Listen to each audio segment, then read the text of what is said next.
أعوذ بالله السميع العليم من الشيطان الرجيم. بسم الله الرحمن الرحيم. رب اشرح لي صدري ويسر لي أمري واحلل عقدة من لساني يفقه قولي بمحمد وآل محمد. اللهم صل على محمد وآل محمد وعجل فرجهم والعن عدوهم. Imam al-Sadiq alayhi salam said that Imam Ali alayhi salam used to feed those who were sentenced to life, imprisonment, using the money of the treasury. That the people whom they are in prison, their food, it is from where? From the treasury, from Bayt al-Mal, not from anybody else. قال الإمام الصادق عليه السلام إن عليا كان يطعم من خلد في السجن أو من خلد في السجن من بيت مال المسلمين من بيت مال المسلمين.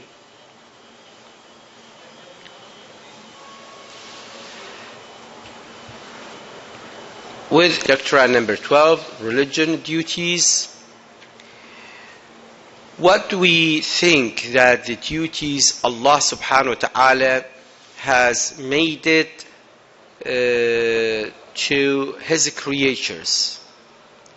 Definitely, there are two kinds of obligatory duties. The obligatory duties to do it, like salah, like fasting, going for pilgrimage, jihad, and other duties which are prohibited, like drinking wine, adultery, killing other peoples. These are prohibited. Why Allah subhanahu wa ta'ala make these the first duties obligatory, and He prevented or prohibited from the other duties? Definitely there is what? There is a need for the creator himself, or for the person himself, for that he made salah, it is obligatory on him. And to pray 5 times a day. To be a liar, it is haram on him.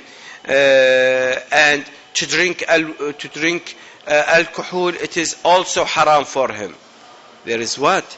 There is a good thing for them if they obeyed His orders, and if they don't, it is bad for them. Just like if you have a kid in your house, and you saw this kid having what? Having a knife. Has a knife. This kid has a knife. What you are going to do? Immediately you are going to take this knife from him and tell him, this is what? This is not good for you. If the next time this kid, he took this knife again,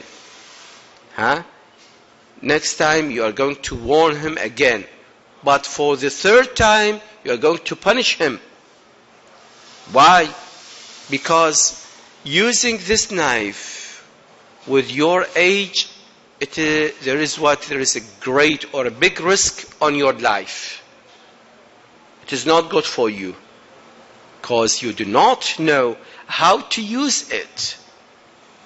The same to Allah subhanahu wa ta'ala in the idea that we do not have what? We do not have the idea of using things in a right way. And even if we are what? Even if we are having the higher level of academic study, just like doctors, masters, profs, philosophers, the same thing. And there are many examples nowadays. You see a doctor or a philosopher in India, or PhD in India, who comes after a cow and take its urine and wash his face for blessings. And some people in Malaysia, they worship what? They worship the private parts of human beings. This is not acceptable. And there are many examples about this. This is not accepted. So all of us, we do not know our good deeds to do and the bad deeds to do. We believe that Almighty Allah has enacted His laws, including religion duties, forbidden things, and laws concerning other aspects of life, and made them compatible with the interests of His servants. Look, there is what Allah subhanahu wa ta'ala, He has made the good acts obligatory on us for what? For our interests.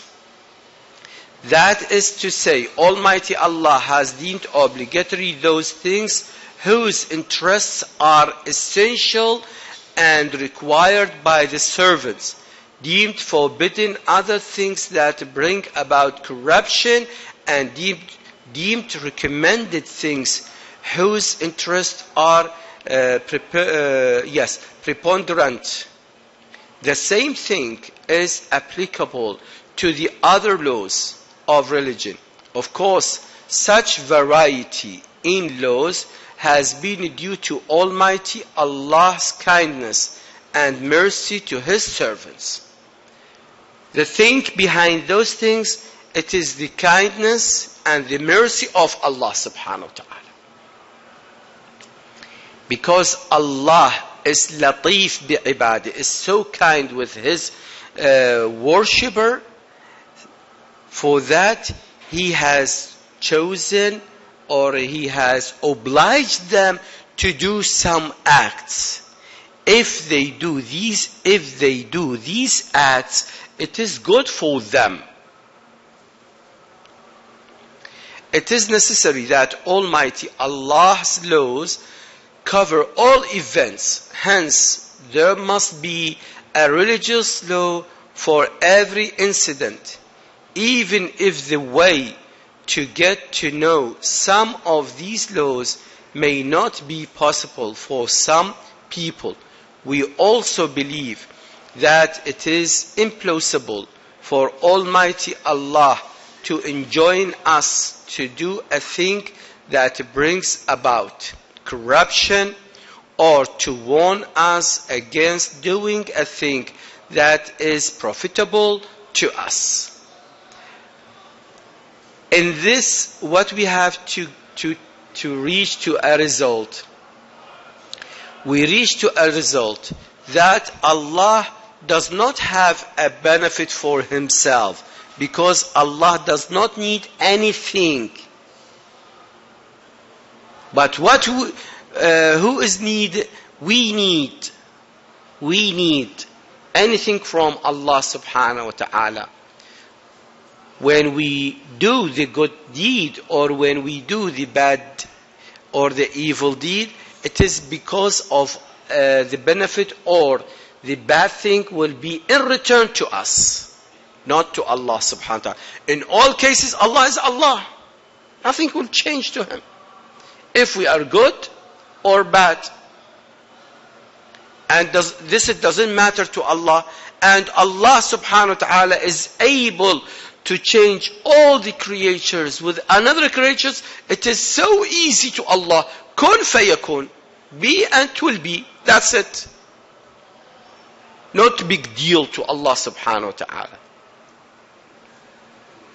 However, the followers of certain Muslim sects claim that everything forbidden by Almighty Allah must be evil, and everything that He enjoins must be good, since these possess neither advantages nor disadvantages in themselves. What they claim, some Muslims they claims, they said that the acts itself, they do not have what? They do not have the good or bad. The good, what Allah make it good. Or what Allah said it is good, it is good. And what Allah said it is bad, it is bad. But the act itself, it does not have good or bad attitude. How it comes? How it comes? I mean, or they mean, that there is nothing belong to wisdom, nothing belong to aql, nothing belong to intellect.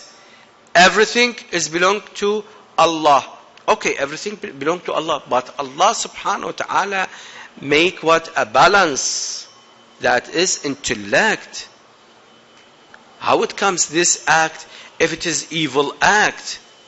If Allah subhanahu wa ta'ala said, this evil act is good for you, that means it is good? No. No, it is not good. And Allah will never make this evil act is good. How it comes?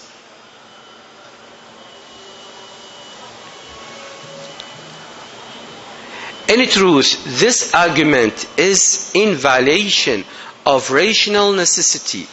Others have argued that Almighty Allah may do evil and as a result enjoin us to do an act that many begged disadvantage to us and warn us against doing an act that may achieve prosperity for us. As has been previously cited, such false charges carry an awful venture because it ascribes ignorance and frailty to Almighty Allah. Supremely exalted is He against such allegation. So these claims are not acceptable. Even it does not suit to ascribe it to Allah subhanahu wa ta'ala.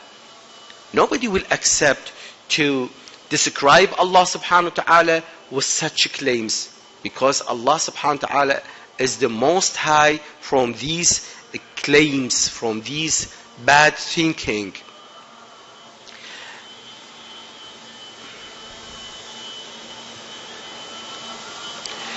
In summary, regarding the laws of religion, we must believe that when Almighty Allah commanded us to carry out certain duties and forbade us to do other things, He did not have a private interest or conveniences to achieve for Himself.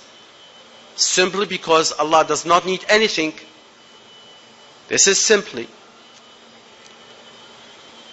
Rather, these duties bring about advantages to us, and these prohibitions save us from inconveniences if we abide by them.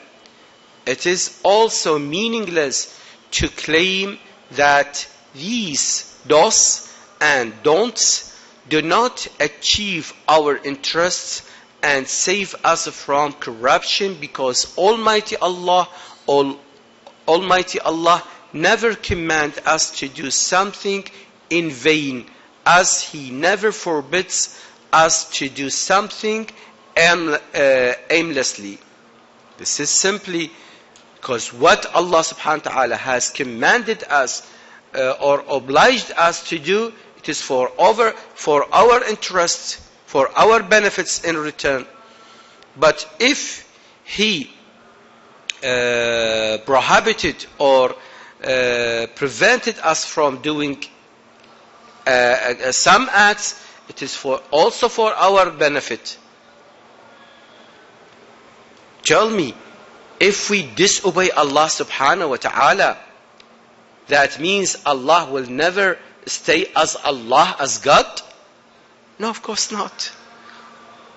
Or does Allah subhanahu wa ta'ala will be affected if we are not following His obligations or obligatory acts? No, of course not. No, of course not. All the interests, all the benefits will be to us, not for Allah subhanahu wa ta'ala. He is too self-sufficient. Allah is self-sufficient, does not need anything